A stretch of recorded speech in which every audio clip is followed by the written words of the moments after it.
Hello everyone.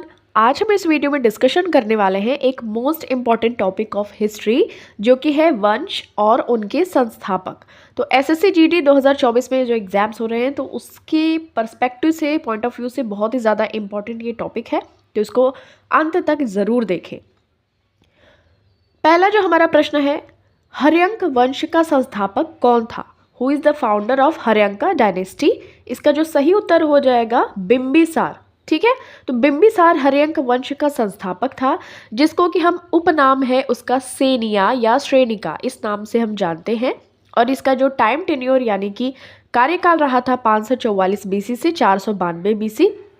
Gautam Buddha जो थे उनके ये समकालीन था, यानी कि उनके टाइम टेन्योर में ये भी साथ में था। और ये जो बिंबिसार था जो हर्यंक वंश का संस्थापक था, इसने राजगृह शहर का भी निर्माण या संस्थापना की थी। शिशुनाग वंश का संस्थापक कौन था? Founder of Shishunaga dynasty was Shishunaga. ठीक है, तो शिशुनाग ही शिशुनाग वंश का संस्थापक था। और अंतिम हर्यंक वंशीय शासक जो कि नाग दशक था, उसका मंत्री या अमात्य था कौन? शिशुनाग। तो शिशुनाग का जो उत्तराधिकारी होता है वो होता है कालाशोक। और 383 ईसा पूर्व में द्वितीय बौद्ध संगीति का आयोजन कालाशोक के ही प्रायोजन में वैशाली में किया गया था। आपको ये चीज़ ध्यान में रखनी है कि 383 ईसा पूर्व में द्वितीय बौद्ध संगीति का आयोजन किया गया था। उस समय जो रूलर यानी कि राजा था कालाशोक था। और कहाँ पे हुआ था ये द्वितीय बौद्ध संगीति? वैशाली में। और शिशुनाग वंश का जो अंतिम शासक था वो था नंदी वर्धन। नेक्स्ट, नंद वंश का संस्थापक कौन था? इसका जो सही उत्तर हो जाएगा वो हो जाएगा महापद्म नंद। ठीक है, तो देखिए जो नंद वंश का अंत तब हुआ जब चंद्रगुप्त मौर्य ने अपने गुरु जो थे चाणक्य या विष्णुगुप्त या कौटिल्य कह ले, तीनों ही नाम है उनके समर्थन से नंद वंश के अंतिम शासक धनानंद, ठीक है, धनानंद को उखाड़ फेंका था। तब जाके ये जो हमारा मौर्य वंश है उसकी स्थापना होती है। तो नंद वंश का इस तरीके से अंत हो जाता है जिसको कि महापद्म नंद ने स्थापित किया था। देखिए मगध के जितने भी शासक हुए हैं, जैसे ये सबसे पहला जो हर्यंका डायनेस्टी यानी कि हर्यंक वंश, दूसरे में शिशुनाग डायनेस्टी शिशुनाग वंश, और तीसरे में नंद वंश। जो सबसे पहले मगध पे जिसने शासन किया था वो किया था बिंबिसार जो कि हर्यंक वंश से था। फिर उसके बाद आता है अजातशत्रु, फिर आता है उदयभद्र। ये जो उदयभद्र या उदयन है इसने ही पाटलिपुत्र यानी कि पटना की स्थापना की थी। अब देखिए दूसरे नंबर का जो है ये शिशुनाग वंश, जिसका कि जो पहला रूलर यानी कि पहला शासक होता है शिशुनाग। फिर आता है कालाशोक जिसके समय में द्वितीय बौद्ध संगीति का आयोजन किया गया था वैशाली यानी कि बिहार में। तीसरा जो है ये नंद वंश है, इसका जो पहला राजा था यानी कि जिसने स्थापना की थी महापद्म नंद ने की थी। फिर धनानंद आता है जिसकी कि चंद्रगुप्त मौर्य ने हत्या कर दी थी या मार दिया था, किसकी सहायता से? अपने गुरु चाणक्य, कौटिल्य या फिर विष्णुगुप्त, तीनों एक ही व्यक्ति हैं। नेक्स्ट देखिए, अब आते हैं नंद वंश के बाद में मौर्य वंश। मौर्य वंश का संस्थापक तो आप सभी को पता ही है, चंद्रगुप्त मौर्य। और जो चंद्रगुप्त मौर्य यानी कि मौर्य वंश से संबंधित थे 321 से 185 बीसीई इसका टाइम टेन्योर है। और वृहद्रथ जो थे अंतिम शासक थे मौर्य वंश के। पुष्यमित्र सुंग के द्वारा बृहद्रथ की हत्या कर दी गई थी 184 ईसा पूर्व में। ध्यान में रखिएगा, इस तरीके से जो मौर्य वंश है वो खत्म हो जाता है। शुंग वंश का संस्थापक कौन था जिसने हत्या की थी अंतिम शासक मौर्य वंश के बृहद्रथ की, यानी कि पुष्यमित्र सुंग। इनके ही टाइम टेन्योर में पतंजलि देखे जाते हैं। ठीक है, तो देखिए जो सुंग वंश है उसका संस्थापक था पुष्यमित्र सुंग। इसने ही मौर्य वंश के अंतिम राजा यानी कि जो थे बृहद्रथ की हत्या करके ये शुंग वंश की स्थापना की थी। और शुंग वंश का अंतिम शासक था देवभूति। और 185 से 75 बीसीई ये शुंग वंश की टाइम टेन्योर है। कण्व वंश का संस्थापक कौन था? इसका सही उत्तर हो जाएगा वासुदेव कण्व। और अंतिम शासक था सुशर्मन। राजधानी थी कण्व वंश की पाटलिपुत्र। सातवाहन वंश ने कण्व वंश को पराजित करके अपना साम्राज्य स्थापित किया था। और अंतिम कण्व राजा थे सुशर्मन को सातवाहन आंध्र राजा ने मार डाला था। इस तरीके से फिर सातवाहन वंश आता है। फिर देखिए गुप्त वंश का संस्थापक कौन था? इसका सही उत्तर हो जाएगा श्रीगुप्त। ध्यान में रखिएगा। और इसका जो अंतिम शासक थे वो थे विष्णुगुप्त। 240 से 550 यानी कि 550 सीई तक इसका ये टाइम टेन्योर है। अब कुछ और है जैसे कि पांड्यन का भी जो वंश स्थापित हुआ था। इसमें कून पांड्यन ने स्थापित किया था, ये साउथ पांड्या, और कड़ु कोइन ये सेंट्रल पांड्यन थे। चोल डायनेस्टी जो थी यानी चोल वंश की स्थापना की थी विजयालय चोल ने। सातवाहन वंश की स्थापना की थी शिबुका ने। और कुषाण वंश इंपॉर्टेंट है, ये कजुल कडाफिस नाम के व्यक्ति ने कुषाण वंश की स्थापना की थी। सातवाहन की शिबुक ने की थी, चोल की विजयालय चोला ने। ठीक है, सातवाहन वंश का संस्थापक कौन था? इसका सही उत्तर हो जाएगा शिबुक। ठीक है, और अंतिम शासक था सतकर्णी, और 271 से 220 सीई तक इसका टाइम टेन्योर है। पल्लव वंश का संस्थापक कौन था? इसका सही उत्तर हो जाएगा सिंह विष्णु। ठीक है, तो देखिए जो राजधानी थी पल्लव वंश की वो थी कांचीपुरम, और अंतिम शासक था अपराजित वर्मन। दक्षिण के चालुक्य वंश का संस्थापक कौन था? इसका सही उत्तर हो जाएगा पुलकेशिन फर्स्ट, और जो दक्षिण के चालुक्य की राजधानी थी वो थी बादामी, और अंतिम शासक था दक्षिण के चालुक्य का कीर्ति वर्मन।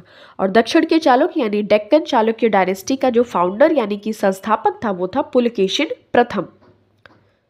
राष्ट्रकूट वंश का संस्थापक कौन था? इसका सही उत्तर हो जाएगा दंती दुर्ग। दंती दुर्ग को दंती वर्मन के नाम से भी हम जानते हैं, और राजधानी थी इसकी Manyakheta.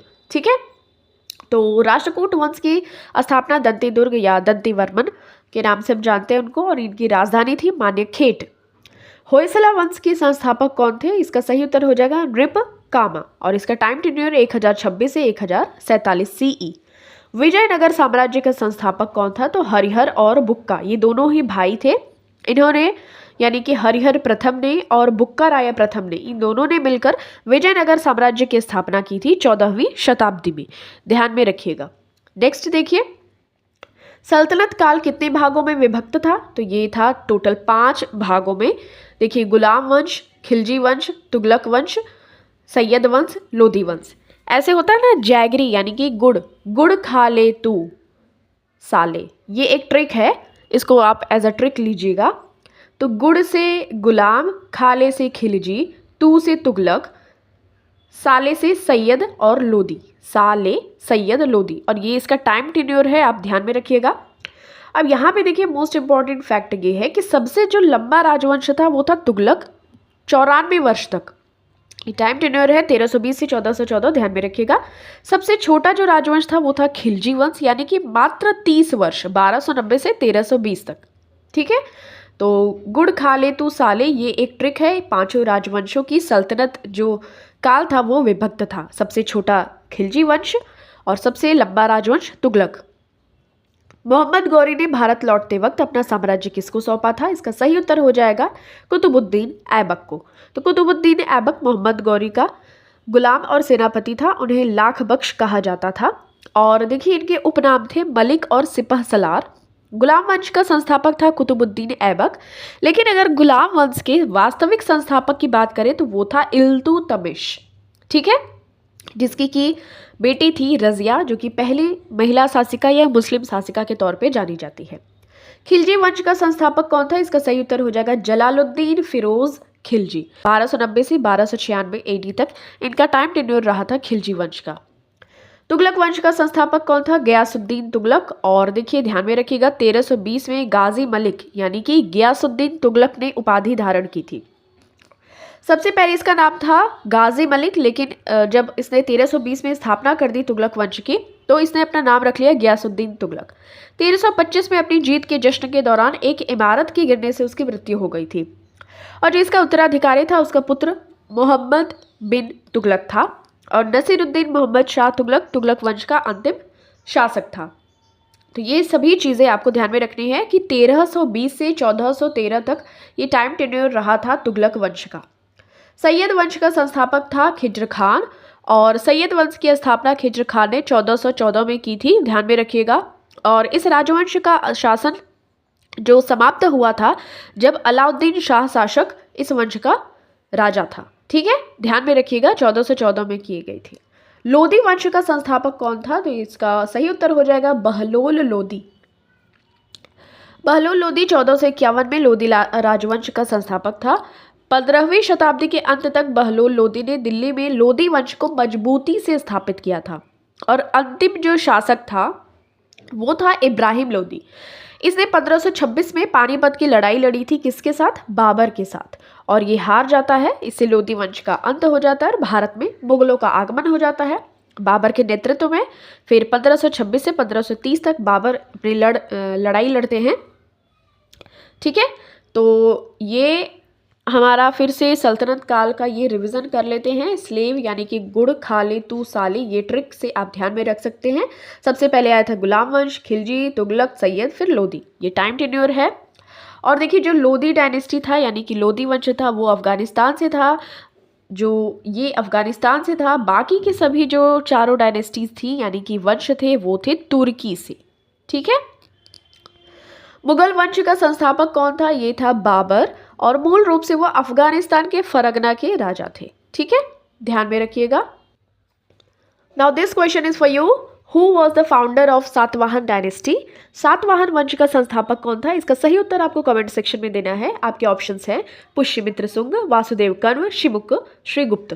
Thank you so much for watching this. मिलते हैं आपसे नेक्स्ट वीडियो में। टिल देन टेक केयर, अपना खूब सारा ख्याल रखिए, keep revising and keep supporting us.